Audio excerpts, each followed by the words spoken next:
All right, I think we shall make a start. There'll be more people coming up, sort of. They're probably very excitedly discussing the elections. Um, to their detriment. They're not hearing Dr. Andrew. And this week it is my pleasure to welcome Dr. Andrew to the Newman Society. Dr. Andrew is a retired headmaster whose career included teaching English at the Oratory School.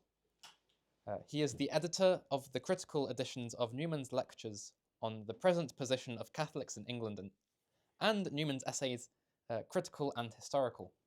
His talk tonight is entitled John Henry Newman. I'm sorry, I forgot the title of your talk. Why is he a doctor of the church? Why is he a doctor of the church? Indeed. So please do join me in welcoming Dr. Andrew to the Newman Society tonight.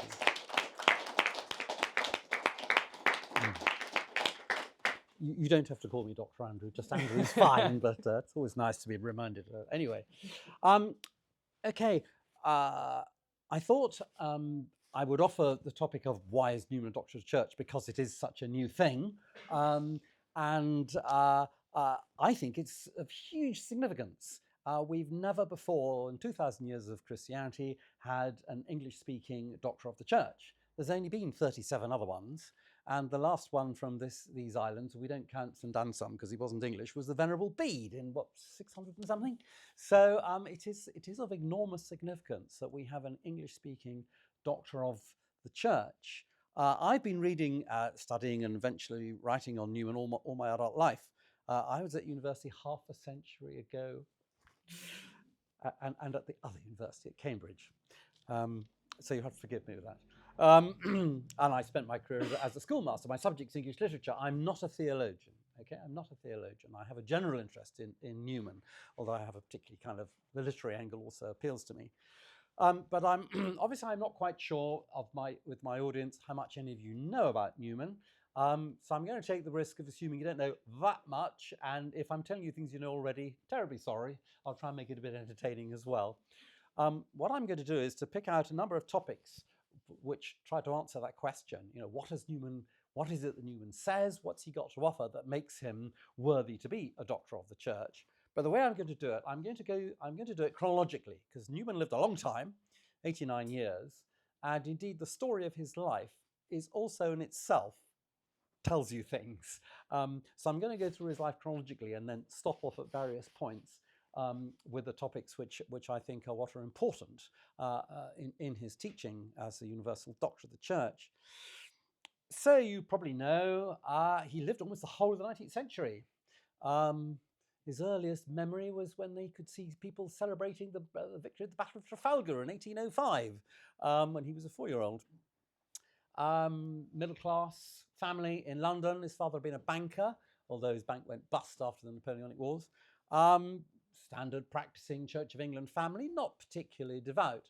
Round about the age of 14, he begins to get doubts. That's the age at which people lapse, as you probably know. Vast number of Catholic kids lapse at 14. We never see them again. Oh no, we confirm them, and then we never see them again. Sacrament of exit. But so, in 14-year-old, Newman's very precocious. He's reading Voltaire, and he skeptical verses, doubting everything, and he thinks, "Oh, how terrible, how plausible." And then Newman has the first of a period of, he has an illness. His life, when he has a crisis in his life, it usually coincides with an illness. At the age of 14, he becomes ill, and he has to stay at his little school, which wasn't a boarding school, over the summer. But he recovers, and during his recovery, an Anglican clergyman sort of befriends him and gives him spiritual books to read. And Newman undergoes a very radical conversion.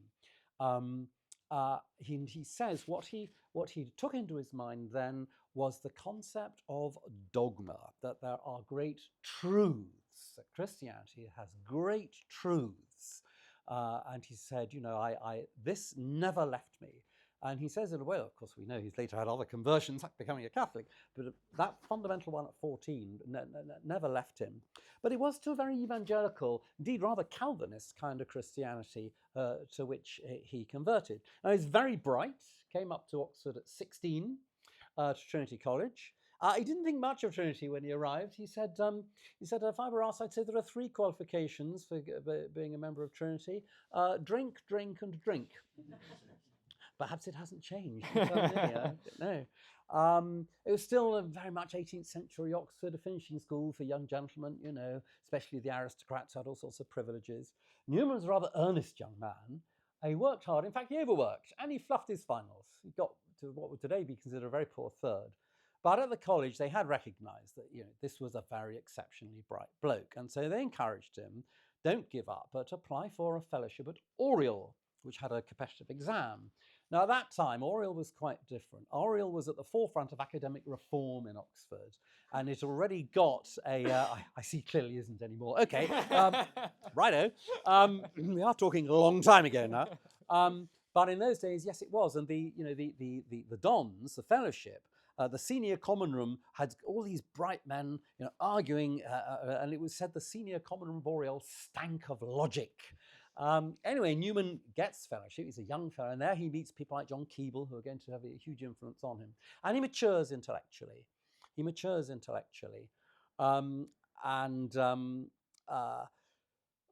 he's a college tutor. They say that Newman really invented the modern Oxbridge, you know, tutor system. But Newman he got a vocation. He's ordained as an Anglican deacon and then priest, and he sees he's got a very holistic view of education. For him, the tutor is not just about academics; it's about forming the person, the Christian person, and guiding the person pastorally. Now, the provost of Oriel doesn't like that at all. No, and thinks Newman's going to have far too much influence, so he stops giving him students.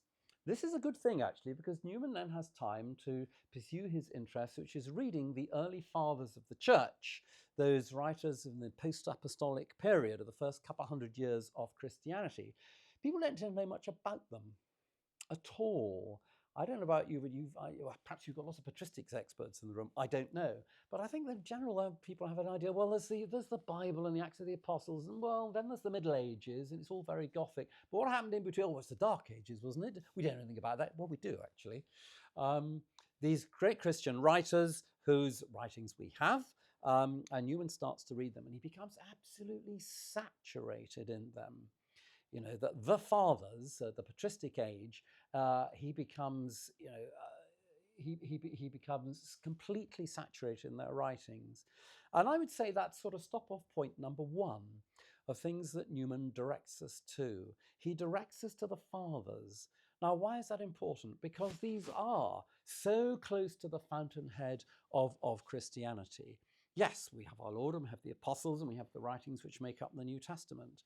But then we also have the writings of those who are just the next generation, people who either knew the apostles or knew people who knew them. So people like Ignatius of Antioch, who writes a series of letters when the Romans arrested him and sent him off to Rome to be executed. And he writes to various churches en route.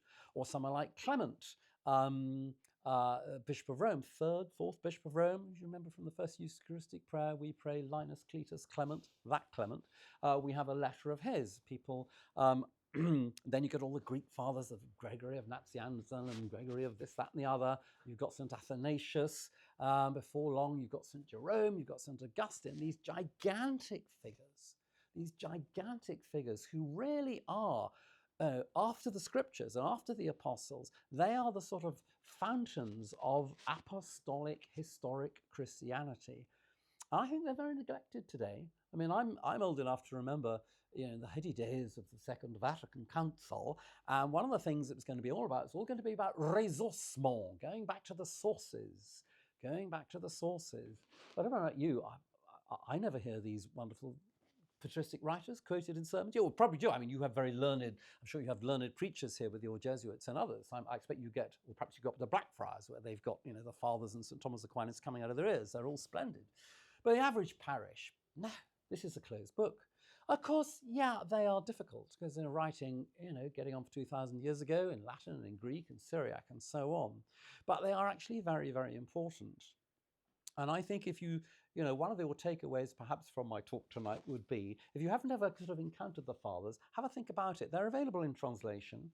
I would say where to start. Well, I would say letters of St. Ignatius, letter of St. Clement, or a little bit further in, the great St. Augustine. I don't know if any of you have read his autobiography, his famous Confessions. He basically invented the genre of autobiography. They're amazingly honest about himself and his struggle, to give up his pagan sexual lifestyle and become a Christian. His famous prayer to God, "Oh God, give me chastity," but not yet.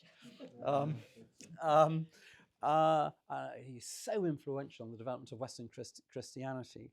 So, you're all bright people, and you could probably cope with a bit of the fathers, even those of you who aren't arts graduates. But I do urge you to have a look. And there's good books about the fathers you can find in decent libraries. So Newman is saturating himself in the fathers. He's becoming, one of the greatest people of his day for knowledge of the fathers at a time when they weren't really known. They really are today. Now, a very important moment. The other thing that's going on is that Newman is obviously he's a churchman. He's being a parish priest. He also gets appointed to be vicar of St. Mary the Virgin. So that's the university is his parish, and he's preaching there regularly. And his sermons are beginning to have a huge influence on the undergraduates. In fact, people are, he's becoming such a well-known figure in the university. He's becoming almost a bit of a cult figure. The young undergraduates, and I'm afraid there were no women in those days, sorry about that, but the young men used to say, "Credo in Newmanum," I believe in Newman. His preaching was making such an impact. Now, when you do read some of Newman's sermons, of course, in those days, they were all written out. They didn't make them up as they go along, like preacher. No, sorry, from notes. But of course, in Victorian times, if you wrote your sermons out, that was the tradition. And they've all been published in many volumes. Have I read them all? No, I haven't. But if you do dip into some of them, it's extraordinary. They are very powerful. Why? Because they're calling people to holiness. It's what we today call the universal call to holiness. That holiness is not just something for the professional holies, the clergy, but for the ordinary layperson. And they're really quite severe. They make really strong demands on one. And again, when you read them today, you'll think, well, blimey, this English is 200 years old. What's this bloke wanting me to read this stuff? Yeah, okay, understood. You have to make a bit of an effort and rethink yourself. And some people find the language a bit too heavy, because English does obviously change and develop over the time. But they do. They really are extremely challenging. And you can see the impact, why he made the impact he did on the students of his day. Because, isn't it true, the religion, I'm going to generalize now, but the religion makes an impact with one. It's not the easy one. It's not the religion that says, "Oh, it's fine. Don't worry too much. You haven't got to do too much, really. It's all fine. You don't need to change your lifestyle or anything." It's all, comfortable religion doesn't actually attract people. You water it down, you sort of make it very liberal and very easy. It doesn't actually attract people, and it doesn't hold people. I'm seeing some nods here, so I'm guessing I'm saying the right thing. And Newman's sermons are amazingly challenging. The university authorities did not like it. And one of the things they did was they tried to change the time of the evening, because he preached in an afternoon service, late afternoon. So they tried to change the times of the college evening meal to stop the students going and listening to it. Undergraduates are much cleverer than that. They found ways around it, of course, so they still wanted to listen to him. So his university, his pulpit there, which you can still see, of course, in St. Mary the Virgin's, is being where he starts to have this enormous influence. And he's worried, he and others, friends that he's made at Oriel, they're worried about what's happening to the Church of England. They're worried about two things. They're worried that the state is starting to encroach on them, because now we have a Whig government in power, secularizing government, we called it today, chopping down the church's privileges. And they said, well, hang on a moment, this is wrong. Church has its own authority, which it gets from the apostles. We're not just part of the state. Or are we? Some people did regard the Church of England, Anglicans did regard the Church of England as just a kind of department of government. Which is it? Is this a state church? Does it have its own authority? They're unhappy that we've got the old-fashioned 18th century, hunting parson who's a pretty comfortable job. Well, you meet some of these clergymen in Jane Austen, don't you? It's a very comfortable job, really. You usually get your wife to write the sermons for you on Sunday, They're very unhappy about the state of the church in England, but they're also unhappy about new liberal ideas coming in. What he calls liberalism, not in the political sense, what we might call rationalist theology. latitudinarianism, a sort of liberal rational theology coming in and begin to explain the faith away. Oh, do we really, is Jesus really think of him as God, or do we really need that? And did these events in the Bible really happen? Miracles? Well, no, probably not. This rationalizing stuff is coming in. So Newman and his friends are getting worried, and they say the Church of England, it needs a new reformation. It needs a new revival. And all this is going on. And then there's another of these crises in Newman's life. He goes to Italy because his friend Harold Fruder got tuberculosis. In those days, all you could do is head south and get a bit of sunshine into your lungs. And he loves Italy. And for the first time he sees the Catholic Church, he never knew anything about it. They're just papists, of course. I mean, don't forget, it was a mainstream Anglican in that period. Papists, Catholics are just, sunk in superstition. Oh, and by the way, the Pope is Antichrist. That's standard. That's what respectable Victorian clergymen preached from their pulpits on Sunday. And the church and Catholics worship the Virgin Mary, so they're idolaters, etc., etc., etc. Real old-fashioned hardline Protestant stuff. But he comes across Catholicism. He loves the beauty of Italy. And interestingly, he loves Sicily. And he decides, when his friend goes back to England, he decides, very unusual for Victorian clergyman, he's going to travel right across Italy, all by himself, except for an Italian servant, and he's sitting on a mule. It's bandit country. I mean, I've told us the odd mafia is still in Sicily today. But, really, for those days, 1832, 33, that was quite extraordinary. And he's traveling across Italy. He's writing lots of poetry. He's thinking about the situation of the church back in the UK. And then he gets ill. So we have one of these Newman illnesses. This is a really serious one. He gets a fever, and he's delirious. And he's nearly dying. But he says, I knew I was not going to die because God has a work for me to do in England. And apparently he kept repeating this. God has a work for me to do in England. He didn't know what it was, of course. He recovers and he sets off back into England. And on the way back, his boat's becalmed and he writes a poem you might have heard of. It begins, lead, kindly light, amid the encircling gloom, lead thou me on. The night is dark and I am far from home, lead thou me on. Keep thou my feet, I do not ask to see the distant scene, one step enough for me. You all know the hymn, some of you? It's a poem, not a hymn originally. Now that's very, very Newman. He doesn't know where he's going, but he knows he's going somewhere. He's being led by God and he's trusting God, the kindly light, to lead him forward, though he doesn't know where it's going to take him. Of course, he has no idea. He didn't think he'd end up as a Catholic and a cardinal. He had no idea. But he has this great trusting in God. And he comes back to England, and his friend Keble has preached a big fiery sermon about how England's apostatizing, and that's the launch of the Oxford movement, which you've all heard of, no doubt. And he and his pals, all clergymen, are going around writing tracts, pamphlets, and saying the church must defend itself. And he's, in order to defend the Church of England as a church, both against state encroachment and from intellectual liberalism, he's reaching back into the fathers and he's saying, yes, that's what the Church of England is. It's reform. It's got Catholic with a kind of small c roots, but it's also reformed. We don't have these Catholic superstitions. It's Catholic but reformed. It avoids the excesses of Romanism on one side and extreme Protestantism on the other, what he called the via media, the middle way. And he's full of the writings of the fathers and so on.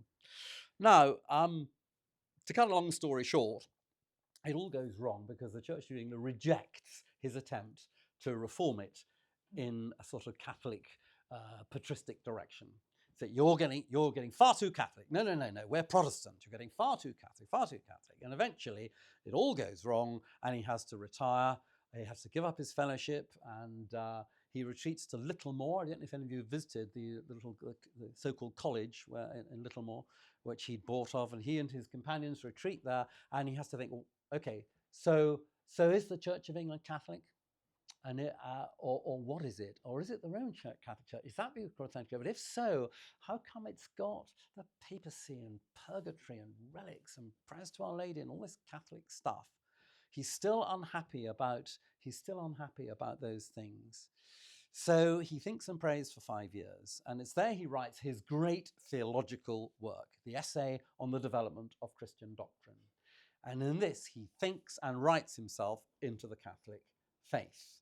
And that is, again, one takeaway from my talk, that book.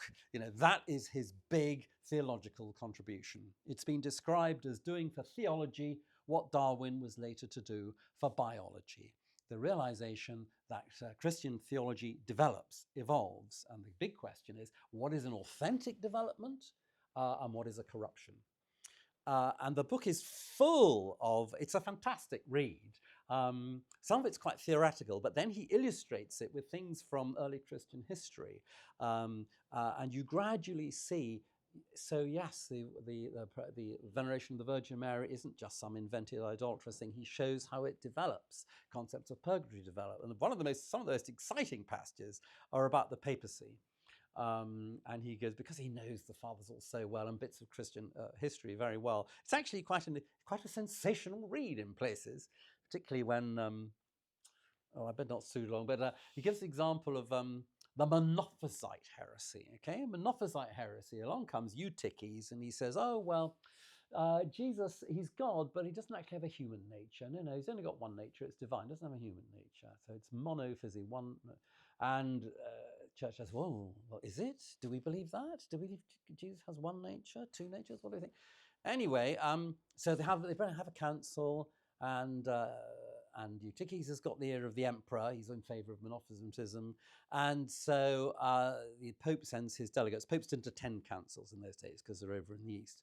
But the Pope's delegates are beaten up because they're not monophysite. And the emperor's heavy guards are there to make sure he votes the right way. And the whole council votes in favour of the monophysite heresy. Now, as Newman points out, this is a big problem. If your theory about how the church works is a conciliar one, we have a bit of difficulty, we all get together and we discuss it and we come to an answer, they come to the wrong answer. They come to the wrong. Officially, a general council of the church had gone into heresy.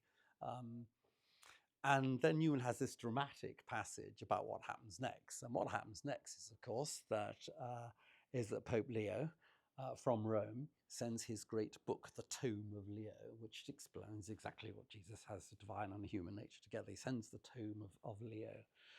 And these dramatic scenes where the tome is read out and bishops gradually change sides, and they say, and they call out things like, Peter has spoken through Leo, and eventually it all changes and the first council is abolished and the new one votes in favour of the Orthodox doctrine.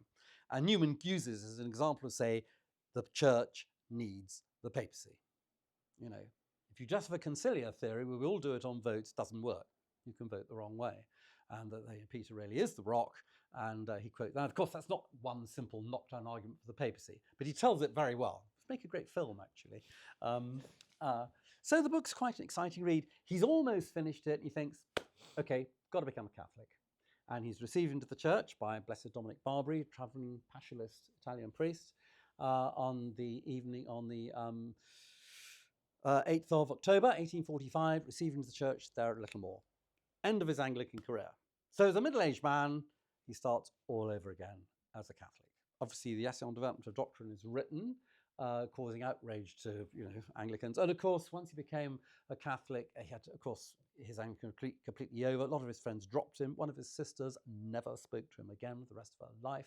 It's hard to think of a parallel today to do something of just so shocking. It was in all the newspapers. He was vilified as a traitor to his country. How can you do this? He's got in worldly terms, complete disaster, ruined him. Anyway, so he becomes a Catholic.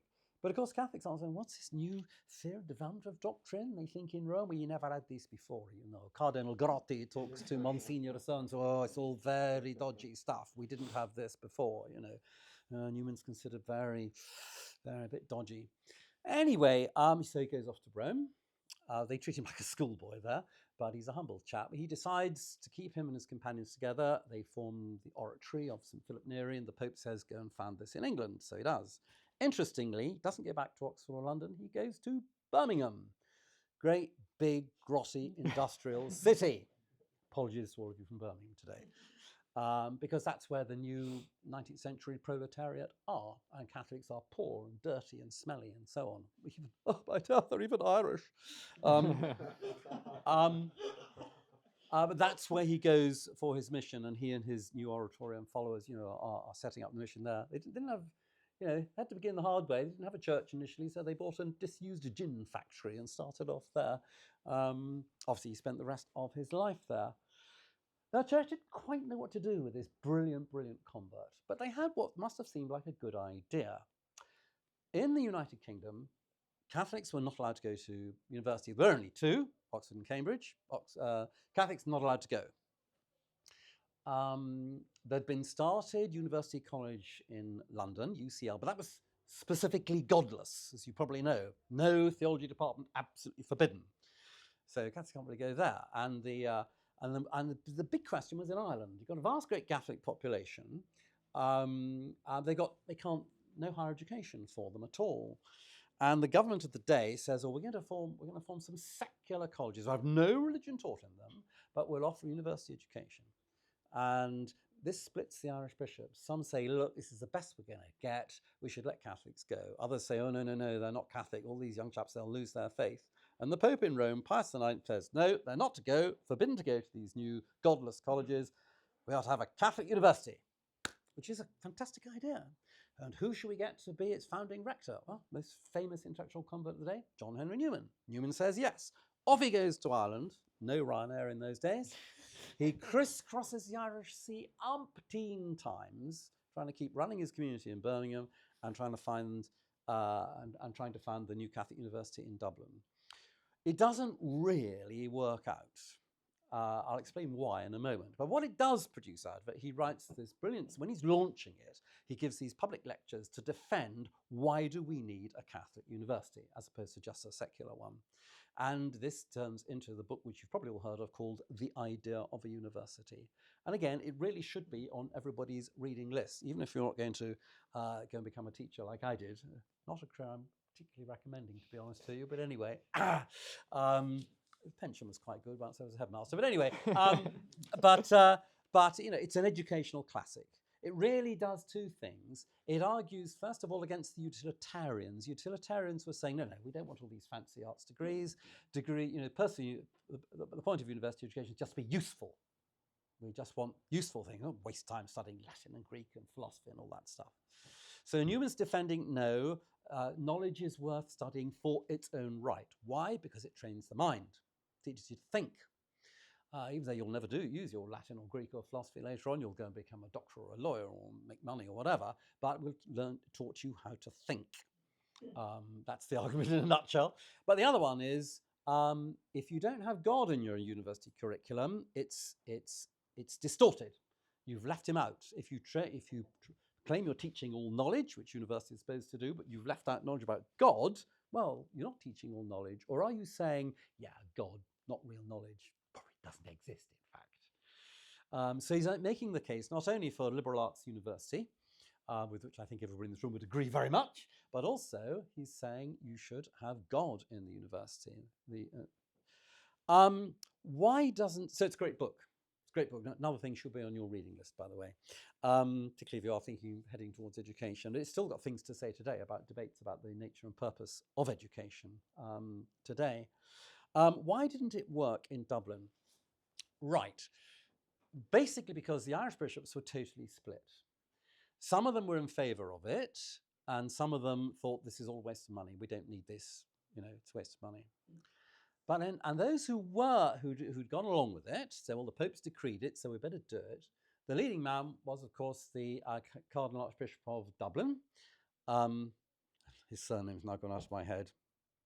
Historian, tell me, Cardinal him, that one. That middle 19th century him. Cullen, that's right. Cullen comes from this very, very, very clericalist background. He's never been to university. You didn't in those days. Straight from his strict Catholic upbringing into the seminary. He doesn't know really what a university is. He thinks, oh, I see. So we're going to educate these young Catholic men. So it'll be like a seminary. Will it? Yeah. So it'll be lots of priests and so on. And no. Newman knows what a university's like. He's been to, one of the best ones in the world. And he's trying basically to kind of import Oxford into Ireland, but synthesizing it with Catholicism. He's partly basing it also on the Catholic University of Louvain in what's now Belgium. Cullen can't see this at all. So we've got two different concepts of university. We've got Newman wanting to create a Catholic liberal education in the Oxford sense, And you've got Cullen saying, oh no, well, we'll ring bells to make sure they'll get up and say their prayers. And, well, not quite, but very, very strict. Cullen won't allow any lay control over the money. Come across this with clerics before, have we? No. Well, Newman says, look, we need a lay committee to oversee the finance. No. It's all priests. So he won't allow lay people to have anything to do with the money. Newman knows that young men, so there'd be women, of course, at university, they're not living in a seminary. They need to have their recreations. So he causes outrage in Rome. Have you heard what it's doing in Rome? This Father Newman, he has bought the students a billiard table. Shock, horror. Of course, Newman did it partly because he knew that otherwise the students going into the middle of Dublin, where there are commercial billiard tables available, where, how shall I put this delicately, other commercial relaxations and entertainments were on offer. Better to keep the lads in the billiard rooms in the university. But Newman works really hard at this. He tries to get the best profs he can get from Ireland and from England. He hoped it would become a Catholic university for the whole English-speaking world. He hoped British Catholics would go there. He thought he might even attract some from the States. The English wouldn't, a bit too snobby, Don't want the boys going and pick up an Irish accent. We don't want that, do we? And then you've got half the Irish bishops that don't agree with all this thing anyway. So it was really, really hard work. And Newman also realised there just weren't enough people who'd had a sufficient, what we call today A-levels, to be ready for university. Because even Catholic secondary school in Ireland was very rudimentary. So he gives it his best shot. He does 7 years before he eventually decided, that's it, I've done everything I can, and he hands over. It does survive. Of course, it does survive, just about. It gets taken over by the Jesuits in about the 1880s and becomes University College Dublin, the Ireland's second great university, which is, I think, largely secular now, ironically.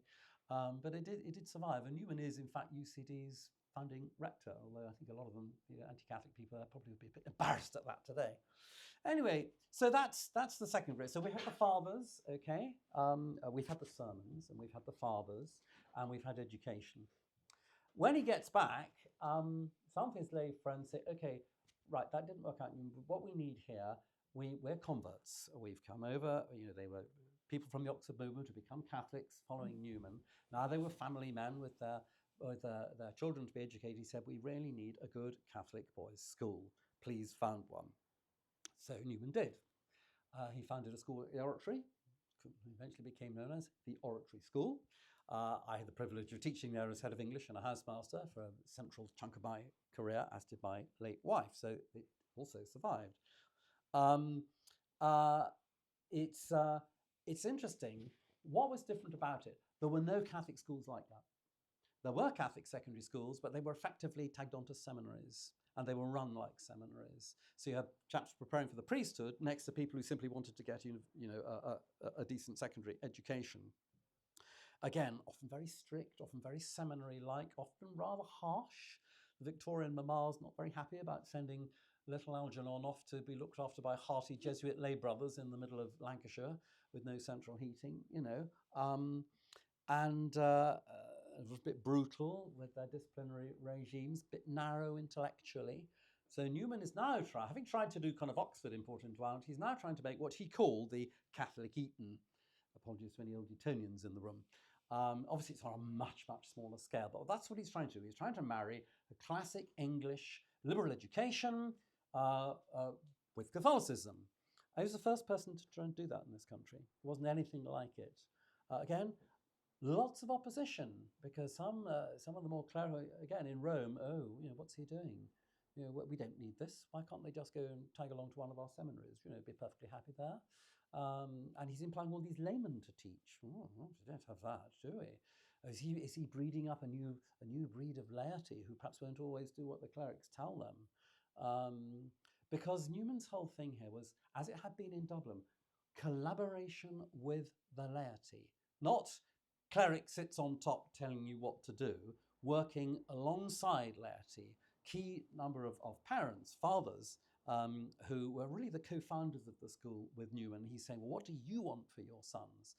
and he tailors the curriculum for what's going to be right for chaps' careers. A lot of them went into the army because they weren't allowed into Oxford or Cambridge, so the army was another good route. So okay, you need lots of mathematics for that, so make sure you got plenty of maths on the curriculum. He was quite forward-thinking in terms of curriculum, incidentally. At Dublin, he set up the very first English literature faculty, rah for English literature. He also set up a very successful medical school. So it was not an old-fashioned curriculum. On the contrary, he was really quite forward-thinking. And he does the same at the Oratory School. There's a quite telling incident in the early years which tells us a lot about Newman and the laity. Newman appointed a member of his community to be the headmaster. He also had some lay staff, but he wanted a feminine element. This is a boys' boarding school, okay? But he wanted a feminine element, what we perhaps call a house mother. It was known as a dame. Sounds like a pantomime dame. But no, not at all. A house mother, sort of cross between a house mother and a matron, was quite a classy lady. And he asked the widow of one of his Oxford movement friends to take it over. And she would have the pastoral care of the boys, especially when they're young, with all their little illnesses and worries and unhappinesses and so on. There'd be a feminine element, unlike the hearty sort of Jesuit lay brother stuff of the traditional Catholic seminary colleges. Newman wanted it to be much more family-like. And it was very reassuring for the mothers. The mothers would write to Mrs. Frances Wotton when they're worried about how little Algernon's getting on. She'd write back, well, yes, his children's are much better now, and all that, which is what you need. You're worried about your child going off to university. Not university, sorry, don't worry about that, it's far too late. Going off to boarding school. So very much involved with the parents and working collaboratively with laity. And in this case, with a very key person in schools, this lay woman, Frances Wotton. Okay. The priest that Newman's Oratorian priest is put to run the school has got quite different ideas. And he starts to make it much more like a traditional English public school. And he won't share any power with Mrs. Wotton. And eventually there's a standoff between the two. And this priest, Father Nicholas Darnell, says, right, that woman's got to go. Either you sack her or I'll resign. So who does Newman back? The woman. The woman says, okay, thanks very much for your resignation. Thank you, Father Darnell, bye-bye. And all the staff said, we're going to back Father Darnell. Right, okay, thank you, goodbye. He backed Mrs. Wotton.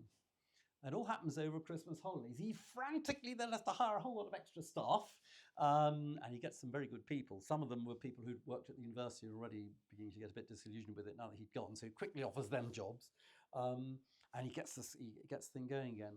It may sound like a storm in a teacup, but actually it was very significant. Newman backed the woman because he knew that her element in the school was a key thing of what appealed to Catholic parents of the day, and he was absolutely right. He was far seeing that he could see that. And the school, it never hugely successful in numbers. Of course, it didn't become as big as Eton, nothing like. Later schools, like Downside and Ampleforth and all those, they late arose. And of course, the idea of a lay-run boarding school is absolutely standard now. It doesn't sound at all revolutionary, but it was in Newman's day. He was the first to try and make a Catholic public school. We had lots of good extracurricular. I mean, he wasn't a sportsman, but he knew that cricket was very important, so big support of that. And he wrote his big tradition of doing plays in Latin plays. So he got some Latin comedies, cut out the rude bits, edited them, and then helped produce them, and they was all the scenery and everything. It was a full, proper extracurricular life, because that's what good schools do. Lots of sport and music and drama and debating and boys' magazines and all that stuff, as well as the academics. I have one or two famous old boys. Hilaire Belloc, you will perhaps all have heard of, the late 19th, early 20th century writer. It's a product of that. And the leading Catholic family of the time, the Norfolks, the Duke of Norfolk, they were great supporters of Newman, and they sent their sons there, which was quite a coup for Newman, because you get the Duke of Norfolk's son, you've got the laity on your side. Newman is very concerned about the laity. And Newman thinks the laity should be consulted about practical things, but he now gets himself in terrific trouble in Rome, because he writes an article called On Consulting the Laity on Matters of Doctrine. Now, this does not mean, oh, well, let's have a vote. Any doctrines you like, don't like, hands up? No. It doesn't mean that sort of consultation. You get sort of extreme uber liberals today who think that's the way we should run the church. No. But what he knows is that historically, the laity hold the faith, the sensus fidelium, we call it, the sense of the faithful. And he knows it from his study of the early church. Now, in the 4th century, we had the heresy of Arianism. This is Arius who says Jesus is like God, but he's not actually God. He's not God like God the Father's God. And Arianism becomes enormously successful. Vast majority of the bishops go over to Arianism. It's helped that it's backed by the emperor, of course. Vast majority of the higher clergy all go over to Arianism. The people who kept the faith during the Arian crisis were the laity. Newman wrote an article about this. This went down very, very badly in Rome. No. We clergy, we are the ones who safeguard this. What is Newman saying? They didn't know any history, you see, because they'd never read any of it. And this feeds into their perception of Newman as being this person he's encouraging the laity. There was a Monsignor, English Monsignor out there, Monsignor George Talbot, who said, the laity? What is the purpose of the laity? To hunt, to shoot, to fish. Obviously didn't know about the working classes, obviously, he knew it. Newman's reply was, yes, laity, church would look funny without them, wouldn't it? He's a real snob, Monsignor Talbot. At one stage, he writes to Newman in Birmingham and says, well, I'd like to invite you to come and preach here in Rome because we have some expats, some nice families living here, staying in Rome, and I can offer you a rather more superior congregation than you're used to in Birmingham. Newman writes back, dear Monsignor, he says, Birmingham people have souls. Talbot never forgave him. He ended his life in a lunatic asylum, by the way. What he didn't like was that Newman was wanting an educated laity, because Newman said that's what the world needs. We need an educated laity, people who, they're going out into their professions, into the world of business and the professions and doctors and engineers and what have you, but that we need an educated laity who know enough of their faith that they can explain it to people. They're going out to a hostile, Protestant, these days, atheistic world. They've got to be able to explain their faith. They've got to be able to defend it in a reasonable, rational way, not just saying, oh, well, you better ask my parish priest. I don't know, the parish priest, he'll give you the answer, No, Newman said we need an educated laity. And the very narrow-minded attitude of people like Talbot in Rome were dead against that. Talbot wrote at one stage, Dr. Newman is the most dangerous man in England. There's a very good book just come out by the chap who should be speaking to you tonight, Dr. Paul Shrimpton, but he couldn't make it. That's why you only got me instead. And he's just published a really good book called The Most Dangerous Man in England, all about Newman and the laity. And if that's a subject which interests you, may I strongly recommend it. It's a really good read. It's a good way to get into Newman. Paul knows a great deal about Newman and education. He and I have worked together over it. But again, so this is your next takeaway from Newman. Newman is the great champion of the laity, of an educated laity. This doesn't mean he thought it had to be a lay-run church. Of course not. He knows that the faith comes from our Lord, the apostles, the apostolic, and he became a Catholic precisely because we need the papacy. He knows all that. He's not trying to promote some sort of liberal Protestant Democrat vote for what you like church. Not at all. But the church in the world, particularly the modern world, and the Victorian age was the modern world in the sense that our world is the modern world, actually. All the enormous scientific advance and change, industrialization. Next thing you know, you've got Darwin coming along and all these massive changes going on. And in this world, we need an educated Catholic laity who understand the faith and are positive and can explain about it. So that is and also that laity should be worked with, not ordered about. Collaboration. Lots of talk on the last pontificate all about synodality. I don't actually know what it means, and I know we have synods on synodality, and I don't quite follow it all. But if it means anything, and I know there's something going on here, I'm being trivial. I know there's some important things to be said. One of the things that's very important to be said about synodality, it's about clergy and laity working together collaboratively, not being ordered about by Monsignori in Rome who think they know best. So I think that's a very important that I'd like you to, the next point which I want you to take away as to why Newman is a doctor of the church, because he could see the need for the laity, a thing which, of course, other things develop in the church. You begin to get lay movements like, for example, the St. Vincent de Paul Society, founded in 1830 by Frederick Ozen. I don't know, does the Chaplaincy have an SVP group or equivalent? Okay, but you're aware it's going into, helping the poor and the needy, exclusively lay. Clergy are not allowed to be members. So you've got other things like that beginning to happen. It only gets its official stamp of approval in the Second Vatican Council, where there's a whole decree on the lay apostolate, and that wouldn't have got written if that weren't partly for Newman. In fact, the whole of Vatican II has been described as Newman's council.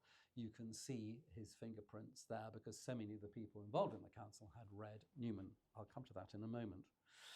Okay, so Newman's really he's been forgotten about by the Protestant world. In the Catholic world, he's considered dangerous liberal. He wanted to set up an oratory in Oxford. He said, yes, you can set one up, but then Rome says, but you can't personally go there. Thanks a lot. Big vote of confidence, that, so it doesn't happen. Of course, Newman has the last laugh because now we have the Oxford Oratory up the road, so ha-ha. But Newman's he's under a cloud at Rome. He's ignored by, and then something happens which turned out to be an absolute gift. The Victorian novelist Charles Kingsley, who wrote that book called The Water Babies, he was chaplain to Queen Victoria, very muscular Christian, evangelical Christian. He writes an article in which offhand, because he's very anti-Catholic, offhand he says, well, all Catholic priests lie, of course, as we know, and Father Newman says that it's okay to lie. And someone points this out to Newman, so he writes, excuse me, where did I say this? Turns out, guess what? He didn't. There's a ding-dong exchange of pamphlets between them. And then Newman realizes, this bloke thinks I've been a liar all my life. I was a secret, Jesuit spy put up to it by the Vatican, even when I was an Anglican clergyman. This bloke doesn't get it at all. I'm going to tell the story of my life, how I became a Catholic. And so he writes this fantastic autobiography, the Apologia pro Vita Sua, which means defense of his life. And after St. Augustine's Confessions, it's the other great Christian autobiography, Catholic autobiography, you really, really ought to read. It's an absolute classic. And he tells the whole story of his conversion and the whole story, how gradually through his reading of the Fathers and things, he comes to realize, etc., etc., etc. It comes out in weekly installments. He wrote it standing up. That's what Victorians did. Something 16 hours at a time. And it was published popularly, and the public lapped it up. It's hard to think of an equivalent today, but it would be like, I don't know, some sort of regular podcast or something or other, and everybody tuning in like mad. The Victorian public buy these things, and it's enormously popular, and it completely changes the British public's perception of Newman. They realise that here is a man who was immensely learned, immensely spiritual, and who followed his conscience out of the Church of England and into the Catholic Church at enormous personal cost. And he wipes the floor with Kingsley, who then sort of gives up and doesn't write anything again. Newman definitely won that, Newman 10, Kingsley 0 on that one, I think. But it becomes a great classic, and I really recommend you read it. It's quite a heavy read, obviously, but there you get Newman the man. You get him intellectually, you get him personally, and he writes like an angel. And this kind of puts him back into the public domain, you might say.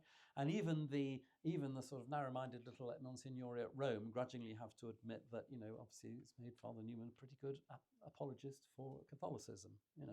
This is a good thing.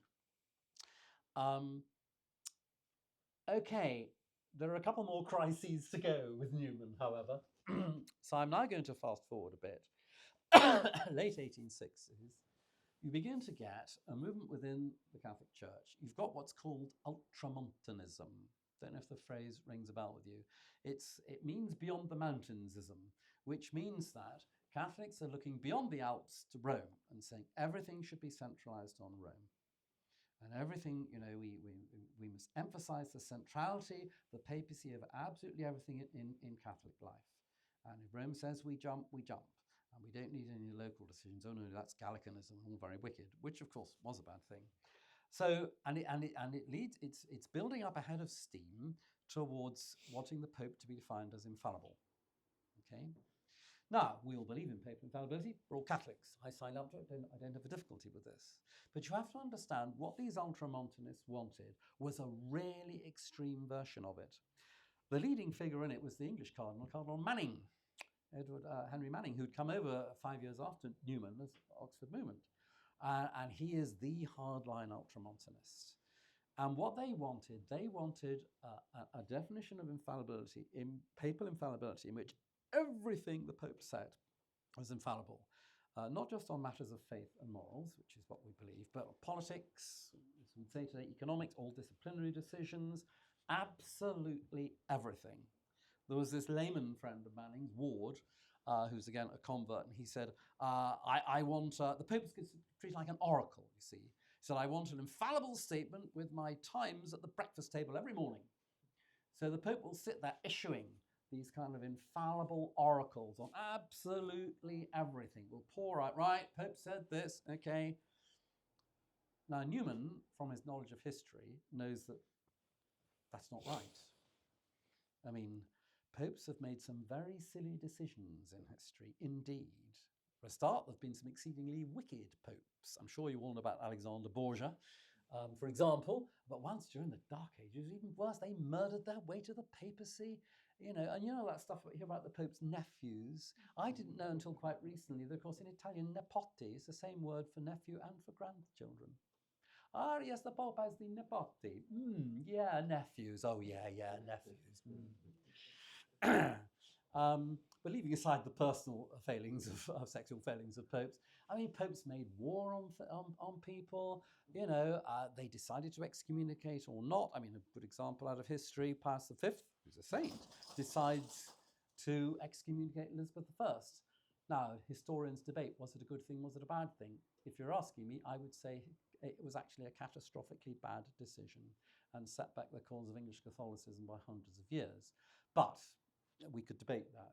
But it was essentially a political decision of whether to do that. At the same time, of course, the Rome was fomenting an Irish rebellion. So surprise, surprise, English governments think that you can't rely on English Catholics. Well, yeah, if you've got Rome trying to foment an Irish rebellion at your back door, of course you're not going to be very keen on English as Catholics, as loyal Englishmen. But no, all decisions are treated as infallible. Now this, obviously, Newman knows.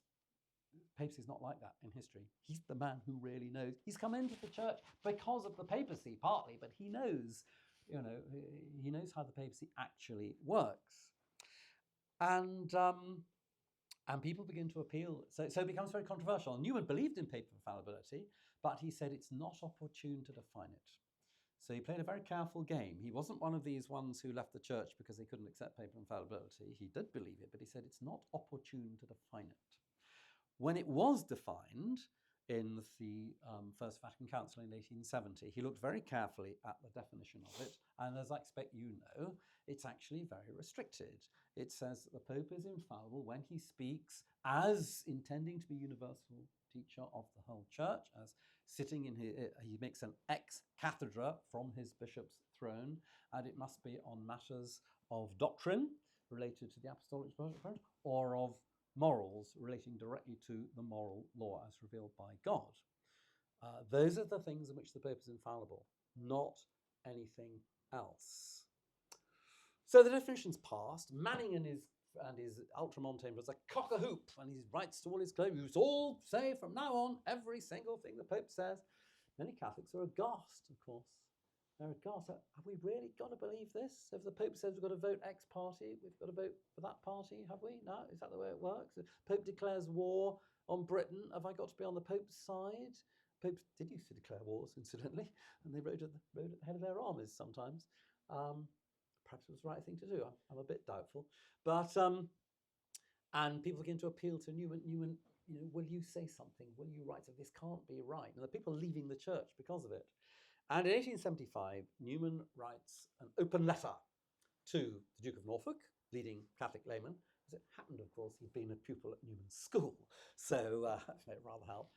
letter to the Duke of Norfolk, in which he explains what had actually happened is that the Prime Minister of the day, William Gladstone, had written a tax saying, right, British Catholics can obviously no longer be considered loyal citizens. They've all just got to do what the Pope says infallibly, and he says you can't vote for this, well, won't. So he says how can they be loyal British citizens? And Newman writes a reply to Gladstone in the form of the open letter that left the Duke of Norfolk. And again, may I put that on your list? This is next stopping off point. If you want to get a handle on papal infallibility, and in particular, the relation between infallibility and conscience. It's a brilliant bit of writing. It's not particularly long. Actually, it's more of a pamphlet than a book. And Newman goes through history. He shows how the Church exercises its authority. He then explains matters on which the Pope is infallible and matters on which he's not. And this goes back to his experience in Ireland, because one of the things he'd come to realise about Ireland was this: the Pope had decreed there will be a Catholic university. There is to be one. And Newman had taken that at face value. He's got a wonderful bit in the idea of university. Well, Peter has spoken, so must be right. Later, privately, he said, I came to realise the Pope knew as much about Ireland as I did, to wit, nothing. And this was it was a mistake. And in the letter to the Duke of Norfolk, he gives us an example. If the Pope decrees we're to have that sort of university and the Irish Catholics are not to go to that sort, he says that is not a matter, that is not an infallible decision, which indeed it clearly isn't. Suppose the Pope announces tomorrow you're not allowed to go to Oxford University anymore because it's a clearly godless place. You must all go to this Catholic university I'm setting up somewhere, and this is an infallible statement. No, wouldn't be. Don't worry, wouldn't be. You all know that. So Newman's letter to the Duke of Norfolk, it calmed the situation. And even the extreme ultimatonists in Rome who wanted him to be denounced as a heretic, they could see actually he'd calmed the situation, and the Pope said, no, leave him be. No, that's okay. Because in fact, it was the correct interpretation. Newman knew that this had rather unbalanced things in the church, because of course the First Vatican Council came to an abrupt end, because it only happened because the French troops were defending the Vatican against the new Victor Emmanuel's invading army, the Risorgimento, and when Napoleon withdrew them to fight the Franco-Prussian War, in came the Italians, and that was the end of the Papal States, and the council finished. But Newman predicted, he said, there will be another council to rebalance the boat. He said he put it to trim the ark. If you've sailed, you trim the sails to stop it going that way. You trim the sails. He said there will need to be another council to trim the ark, and he was, of course, right. And within less than 100 years, there was, and that's another reason why the Second Vatican Council really is partly Newman's council. Now, I've grown up in the wake of the Second Vatican Council, and I've lived through the years of utter chaos in the 1960s and 70s. The church fell to bits in the Western world, and everybody started lapsing, and we had clergy start losing. And then, of course, we had the clergy abuse crisis. And so, I remember, you see, in the 60s and 70s, the typical 1960s narrative, old was bad, new is good. So it was all bad before the council. Now we've got the wonderful Vatican II, and it's all wonderful. Yeah. Then along comes the abuse crisis with, no, it wasn't wonderful. And actually, of course, there's been this collapse of the church in the Western world. So I am not, yes, I'm a child of Vatican II. I read the documents, and I think they're beautiful and inspiring. But of course, I'm not starry-eyed about it. And Newman, incidentally, knew that although you have to have councils, he thought they were necessary evils. And incidentally, he said they are always followed by periods of turmoil. Which is interesting, because from history you can see that they were. Right, I'm running out of time, so we're getting near the end. I'm going to touch on one more major work he wrote just around about this period. One of the other things Newman was very interested in, he was interested in all those church things I've mentioned. He was very interested in conscience. How do we know what's right and wrong? What is conscience? He was also interested, how can we be sure about things? How do we come to assent to the religious truths? Are they kind of knockdown syllogisms? If A, then B, therefore C? Is it like that? In what sense do we prove religious statements. Is it the same thing as scientific proof or mathematical proof? He'd been thinking about it all his life, actually, and the one book which he wrote, which was not in response to some crisis, but simply because of thinking about it, was his book, An Essay in Aid of a Grammar of Assent. It's a really tough philosophical read. Unless you really got an interest in philosophy, I wouldn't reach first of all for that. If you decide to read Newman, please don't start on the Grammar of Assent. But if you're into philosophy, it is worth reading. And it's all about how is it possible to come to assent to propositions. I'm not going to attempt to summarize what is a complex philosophical work. But if that's your bag, you might like to consider reading it. And it makes a significant contribution to what you might call epistemology, the philosophy, and indeed psychology of belief.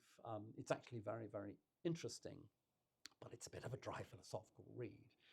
That's the last big kind of stopping off point that I'm giving you as to why Newman is a doctor of the church. There are many other things one could mention. Many other things one could mention. He foresaw the coming of modern total secular, what we call, he called it liberalism, but we would call it secularism or moral relativism. Remember Benedict XVI used to talk about the dictatorship of relativism. He saw this coming in a way that many of his churchmen couldn't. Earlier on, incidentally, when Darwin was published, everybody was jumping up and down thinking that this had to be rejected because, of course, we all have to read the book of Genesis literally, don't we? Newman was quite unfazed by it and said he was happy to go the whole hog with Darwin. Why did he think that? Because he read the scriptures the way the early fathers read it, and they did not read scripture as if it was science. They read it in other ways, often allegorically, and that, I think, freed up Newman to realize that we don't have to think that the six-day creation is 6 literal days. Apologies to all fundamentalists in the room who do think that, but honestly, you don't. So he foresaw the coming of what we'd call the modern secularist age, and I don't think he would have, I mean, he's probably shocked that it's gone so far, but he wouldn't have been surprised. He knew it was coming. When, towards the end of his life, he talked about that. Just to finish off his life, you probably know that poor old Newman, having been treated very badly by the Protestant world, having been treated even very badly by Rome, finally, in 1879, the Pope dies, Pius IX dies, and they elect a new Pope, Leo XIII. Leo XIII knows we need a new approach in the church. It's no good sitting there issuing anathemas from Rome. We need an intellectual revival in the church. What does he do to symbolize this? Makes Newman a cardinal. Highly symbolic act. First act of his pontificate. And for Newman, of course, as he said, the cloud is lifted forever. He's no longer suspect in Rome. Oh, he's too liberal, and so on. Finally, no, he's a cardinal. And he goes, as an old man now, he goes off to Rome and he makes this speech in which he talks actually about liberalism. And he comes back to England and everybody's very pleased. And all the Protestant press are very pleased, very honoured, because who doesn't love having a cardinal? I'm told that Anglicans have what's known as cardinal envy, by the way, but apologies to any Anglicans in the room. But anyway, and he lives out the rest of his life. There's a great mercy, I think. Great saints in the church are often only vindicated after they're dead. Newman was given the great blessing of seeing his vindication even during his life. And of course, I can see a pattern. We have a new Pope, Leo XIV. What is the first act he does of his pontificate? Make Newman a doctor of the church. I think that's hugely significant, and so clearly does Pope Leo. Right, well, it's been a whistle-stop tour. There's been a hell of a lot I've missed out. I haven't touched on the literary Newman. He could be a brilliantly funny satirist, by the way. He wrote 2 novels, one of which is very funny and satirical. The other one's very profound, about the convert in the 3rd century. He wrote some poetry, some of which isn't exactly A-list, and at the end of his life, he writes The Dream of Gerontius, which is an absolute masterpiece about the afterlife. And if you don't know it in Elgar's setting, go away and listen to it. So there's many, many aspects to Newman, but I hope I've given you enough stopping off points to answer the question, why is Newman a doctor of the church? Thanks.